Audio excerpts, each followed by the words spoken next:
आज से लगभग 1500 साल पहले अरब की हालत बहुत खराब थी। लोगों में इंसानियत कम हो चुकी थी। गुलामों के साथ बुरा व्यवहार किया जाता था। छोटी बच्चियों को जिंदा दफना दिया जाता था और जगह जगह बुतों की पूजा होती थी। यहाँ तक कि काबा में भी सैकड़ों बुत रखे हुए थे।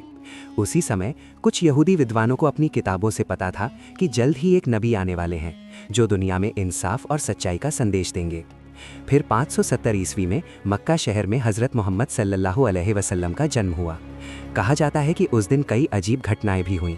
काबा में रखे कई बुत घिर गए और पारसियों के मंदिर की आग जो बहुत सालों से जल रही थी अचानक बुझ गई। बचपन से ही नबी सल्लल्लाहु अलैहि वसल्लम बहुत सच्चे और ईमानदार थे। मक्का के लोग आपको अल अमीन यानी भरोसेमंद इंसान कहा करते थे। कुछ समय बाद आपने मक्का की सम्मानित महिला हज़रत खदीजा रज़ी अल्लाह अन्हा के व्यापार का काम संभाला।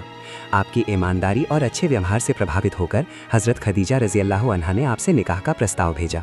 नबी सल्लल्लाहु अलैहि वसल्लम ने इसे स्वीकार किया और दोनों का निकाह हो गया। जब नबी सल्लल्लाहु अलैहि वसल्लम की उम्र 40 साल हुई तो आप अक्सर मक्का से बाहर जाकर इबादत किया करते थे। एक दिन गारे हिरा में आपके पास फरिश्ता जिब्राइल आए और पहली वही नाजिल हुई।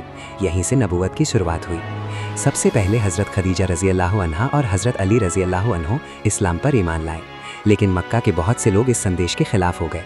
जो लोग पहले नबी सल्लल्लाहु अलैहि वसल्लम की इज़्ज़त करते थे वही दुश्मनी करने लगे और मुसलमानों पर जुल्म करने लगे।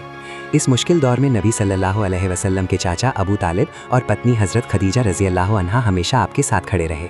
लेकिन 619 ईस्वी में दोनों का इंतकाल हो गया। इस साल को इस्लामी इतिहास में गम का साल कहा जाता है।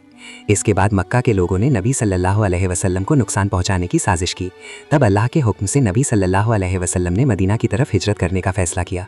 मदीना पहुंचने के बाद इस्लाम की ताकत बढ़ने लगी और जल्द ही पहली बड़ी जंग होने वाली थी, जिसकी कहानी हम पार्ट 2 में जानेंगे।